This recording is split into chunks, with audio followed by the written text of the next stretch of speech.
In 1985, a man named Gerald Kowalski bought a 3-bedroom house in suburban Cleveland for $87,000. He was 31 years old, working as a shift supervisor at a manufacturing plant, earning $38,000 a year. The house cost him 2.3 times his annual income. His monthly mortgage payment was $640. His health insurance premium was $84 per month, covered mostly by his employer. His oldest son's state university tuition was $1,800 per year.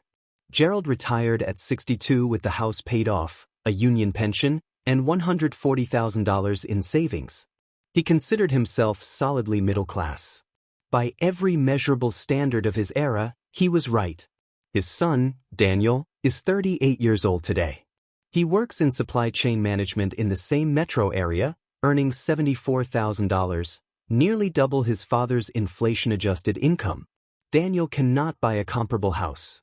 The median home price in his suburb is $287,000, 3.9 times his annual salary.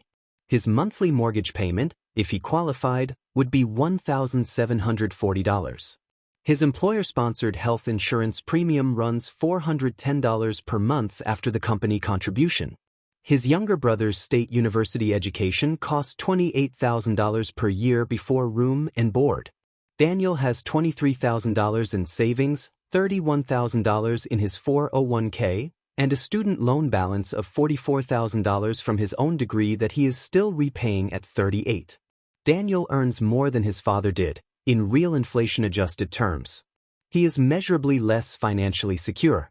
He is doing everything his father's generation defined as responsible: steady employment, employer benefits, consistent savings, and arriving at a fundamentally different financial position.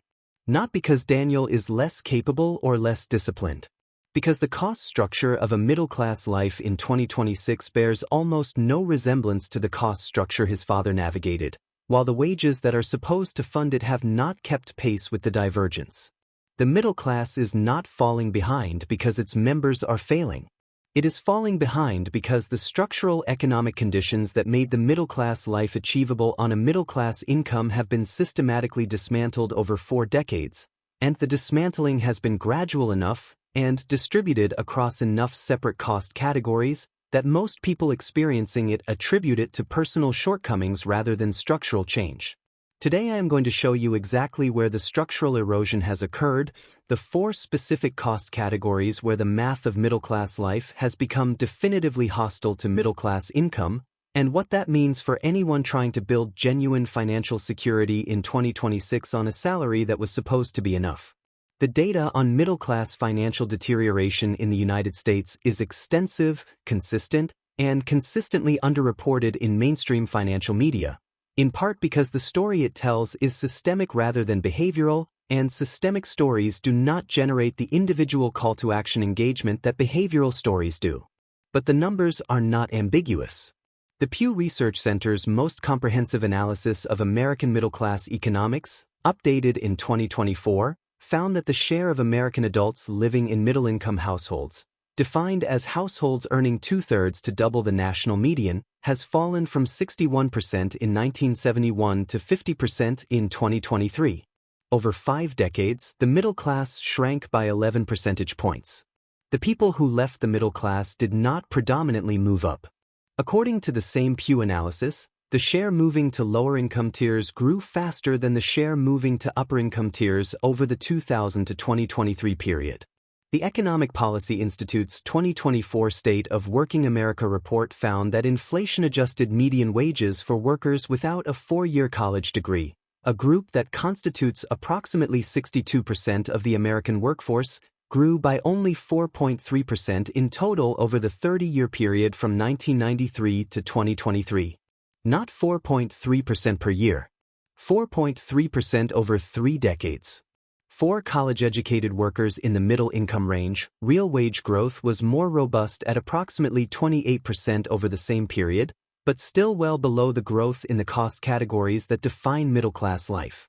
According to a 2025 analysis by the Federal Reserve Bank of Atlanta's Wage Tracker, real wage growth for workers in the 50th percentile, the exact middle of the American wage distribution, averaged 0.8% annually in inflation-adjusted terms between 2000 and 2024.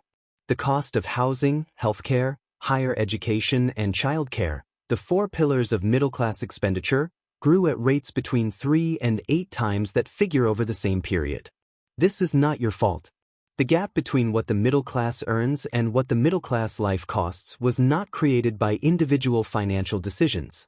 It was created by 4 decades of policy choices, corporate restructuring, and market dynamics that concentrated gains in cost categories while suppressing gains in the wages that fund them. The system was not designed to serve Daniel. It was designed in an era that produced Gerald, and it has not been updated.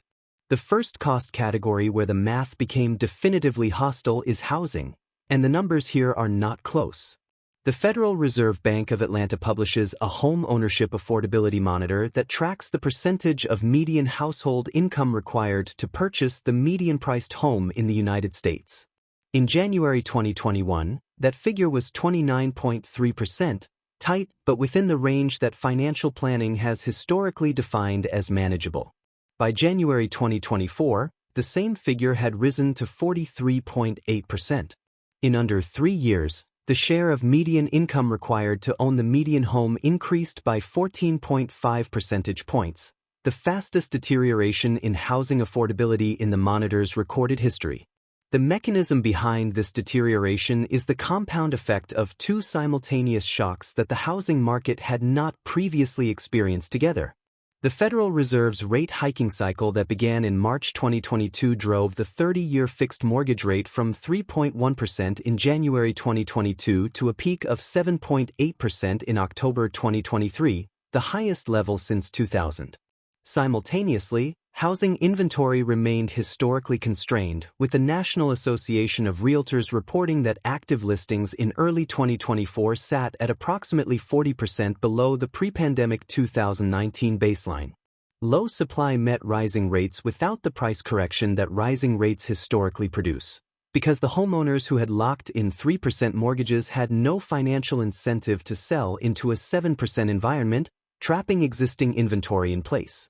The result, as documented by the Joint Center for Housing Studies at Harvard in its 2024 State of the Nation's Housing Report, was a first-time homebuyer affordability crisis without modern precedent. The median first-time homebuyer in 2024 required a household income of approximately $107,000 to qualify for a mortgage on the median-priced starter home under standard underwriting guidelines, up from $56,000 in 2019. A threshold that $56,000 cleared 5 years ago now requires $107,000 to meet. The middle-class income that was supposed to fund homeownership has not grown by 91% in 5 years. It has grown by approximately 22%. Daniel earns $74,000. The threshold is $107,000. Daniel is not priced out of homeownership because he made poor financial decisions. He is priced out because the asset price and the rate environment moved in the same direction at the same time for reasons entirely outside his control, and the wage growth that was supposed to track the cost of living did not track the cost of housing. The second cost category is healthcare, and unlike housing, which at least carries an asset value for those who can access it, healthcare spending produces no financial return and the cost growth has been unrelenting for longer than housing's recent deterioration. The Kaiser Family Foundation's 2024 Employer Health Benefits Survey, the most comprehensive annual survey of employer-sponsored insurance in the United States, reported that the average annual premium for family health coverage through an employer reached $25,572 in 2024. The employee's average share of that premium was $6,296 per year. In 2000, the average family premium was $6,438 total, with the employee share at $1,619. Over 24 years, the total premium grew by 297%. The employee's share grew by 289%. Over the same period, according to the Bureau of Labor Statistics, median wages grew by approximately 83%. The premium is only the beginning. According to the same KFF survey, the average annual deductible for single coverage in employer-sponsored plans reached $1,787 in 2024, up from $826 in 2010. The out-of-pocket maximum for family plans averaged $9,200. Fidelity's 2024 retiree health care cost estimate calculated that a 65-year-old couple retiring in 2024 would need $315,000 set aside specifically for healthcare expenses in retirement, a figure that does not include long-term care, dental, or vision. For Daniel, at 38, the healthcare math looks like this. His monthly premium contribution is $410. His annual deductible is $1,600. In a year without significant health events, his baseline healthcare cost is $6,520. On a $74,000 gross salary, approximately $55,000 after federal and state taxes, that is 11.9% of take-home income before he has seen a single doctor. In 1985, Gerald's healthcare cost on an equivalent inflation-adjusted income was approximately 2.3% of take-home. The cost has not grown proportionally with wages. It has grown as if it operates in a separate economy, one where the usual mechanisms that moderate cost increases do not apply. Here is the structural reality that policy discussions rarely make explicit. Employer-sponsored health insurance is a fixed cost that functions as a regressive tax on middle-income workers. The executive earning $400,000 and the supply chain manager earning $74,000 pay the same premium for the same plan. As a percentage of income, the middle-income worker's healthcare burden is 6 times larger. The system does not adjust the cost to the income. It adjusts the income available for everything else, housing, retirement, education, downward by a fixed dollar amount regardless of what that dollar amount represents as a percentage of what you earn. The third cost category is higher education, the credential that the middle class was told was the path to middle-class security, which has itself become one of the primary mechanisms of middle-class financial erosion. The College Board's 2024 Trends in College Pricing report found that the average annual published tuition and fees at 4-year public universities reached $11,610 for in-state students in 2024. Room and board added approximately $12,770, for a total cost of attendance of $24,380 per year. Over 4 years, a public university education carries a sticker price of approximately $97,500. The student loan system was designed to make that cost accessible through deferred payment, and it succeeded, at the price of creating a debt burden that follows middle-income graduates into their peak wealth-building years and systematically diverts income from investment to debt service. According to the Federal Reserve's 2024 Consumer Credit Report, total outstanding student loan debt in the United States reached $1.77 trillion. The Education Data Initiative's 2024 analysis found that the average student loan borrower carries $37,650 in debt at graduation.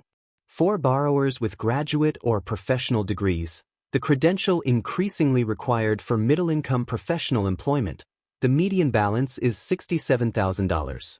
The standard 10-year repayment plan on $37,650 at a 6.5% federal loan rate produces a monthly payment of $427. Over 10 years, the borrower repays $51,240, $13,590 in interest on top of the principal. The compounding cost of student loan debt on wealth accumulation has been precisely calculated by researchers at the Federal Reserve Bank of St. Louis in a 2023 paper. They found that college graduates with student loan debt accumulate, on average, $18,000 less in retirement savings per decade of loan repayment than debt-free graduates with equivalent incomes, because the loan payment competes directly with the retirement contribution for the same marginal income. The loan is not just a debt. It is a retirement savings suppression mechanism that runs for 10 years at the exact point in a career when compound interest is most powerful and every contributed dollar has the longest runway to grow. Daniel's $44,000 student loan balance, at a blended rate of 5.8%, costs him $468 per month on a standard repayment plan. That $468 per month, redirected to a retirement account earning 7% annually from age 38 to 65, would compound to approximately $435,000. Daniel is not behind on his retirement savings because he is undisciplined. He is behind because $435,000 in future retirement wealth was exchanged for a credential that the economy required him to hold. The fourth cost category is childcare, the one that most directly determines whether a two-income household can function as a two-income household, and the one where the cost growth has been most directly devastating to middle-income family formation. The Economic Policy Institute's 2024 child care costs in the United States report found that infant care in a licensed child care center averages $1,375 per month nationally, $16,500 per year, with significant variation by state. In Massachusetts, California, New York, and Washington, D.C., the annual cost of infant center-based care exceeds $24,000. The average cost of center-based care for a 4-year-old nationally is $1,100 per month. For a family with 2 children under 5, total annual childcare costs in the median market exceed $30,000. To frame that number against income, for a household earning $80,000, $30,000 in childcare represents 37.5% of gross income. After taxes, it may represent 50% or more of one partner's take-home pay. The second income that the childcare enables, the economic logic of paying for childcare to free both parents to work, produces a net benefit only if the second income meaningfully exceeds the childcare cost plus the taxes generated by the additional income. For middle-income earners, this calculation frequently produces a near-zero or negative net second income benefit, which is why the labor force participation rate for mothers with children under 5 has stalled at approximately 65% despite the professional progress women have made in virtually every other metric. The middle-class family structure that was supposed to produce 2 incomes compounding toward wealth is, in many markets, economically rational to restructure as a 1.5 income household for the years the childcare cost runs, which is precisely the period when compound interest on retirement savings is most powerful and the wealth-building foundation of the next 3 decades is being laid or missed. The implementation for someone in Daniel's position, earning $74,000, carrying student debt, navigating housing costs that exceed what his income supports, requires accepting a premise that most financial advice skips. You cannot optimize your way out of a structural gap. You can close it, partially, through sequencing, but you cannot budget hack your way to Gerald's 1985 affordability ratios on Daniel's 2026 income. The structural erosion is real. The response to it has to be calibrated to reality, not to the financial framework that worked for a generation that operated in fundamentally different conditions. The first priority for anyone carrying student loan debt above $20,000 is to run the Public Service Loan Forgiveness Eligibility Check at StudentAid.gov, a 10-minute exercise that has delivered complete loan forgiveness to over 740,000 borrowers as of early 2025, according to the Department of Education, and remains functionally unknown to millions of eligible borrowers who were never told it existed. If your employer is a government agency, a nonprofit, or a qualifying public institution, every dollar of remaining loan balance forgiven under PSLF is a dollar that redirects to wealth building rather than interest payments. The check takes 10 minutes. The benefit can be 6 figures. For housing, the employer-assisted housing benefit and the down payment assistance programs operated by state housing finance agencies are the least utilized middle-income financial tools in the country. According to the Urban Institute's 2024 analysis, 87% of first-time homebuyers eligible for state down payment assistance programs do not apply, primarily because awareness of the programs is almost non-existent outside of direct contact with a housing counselor. The programs vary by state, but every state in the country operates at least one. For Daniel in Ohio, the Ohio Housing Finance Agency's down payment assistance program provides up to 5% of the purchase price in down payment assistance to qualifying buyers. On a $240,000 home, that is $12,000, funded by a program that most of the people who need it have never heard of. The 48-hour action. Calculate your personal cost structure across the 4 categories: housing, healthcare, education debt, and childcare if applicable, as a combined percentage of your after-tax take-home income. Not your gross salary. Your take-home. Add the monthly costs across all 4 categories. Divide by your monthly take-home. If the result exceeds 55%, you are not in a budgeting problem. You are in a structural cost problem, and the solution is not a better spreadsheet. It is identifying which of the 4 categories has a structural intervention available: refinancing, program eligibility, employer benefit, or geographic arbitrage. The diagnosis has to match the problem for the solution to work. Gerald Kowalski is 71 now. He watches the news and does not fully understand why his son is struggling on an income that sounds, to Gerald's ears, like prosperity. The income does sound like prosperity. In 1985, $74,000 was prosperity. In 2026, $74,000 is the gross income of a supply chain manager who cannot afford the house his father bought on $38,000, cannot fund a retirement at the rate his father's pension funded it, and is still repaying the education that was supposed to make the income possible. The middle class is not failing to keep up with the economy. The economy stopped keeping up with the middle class sometime in the late 1990s and has been widening the gap at an accelerating rate since. The 4 cost categories that define middle-class life, housing, healthcare, education, childcare, grew at multiples of middle-class wage growth for 4 consecutive decades. The compounding effect of that divergence is what Daniel's balance sheet reflects. Daniel is not behind because he made the wrong choices. He is behind because the right choices lead somewhere different now than they led in 1985. Knowing that does not solve the problem, but it correctly locates it in the structure, not the person. And a problem correctly located is the only kind that can actually be solved.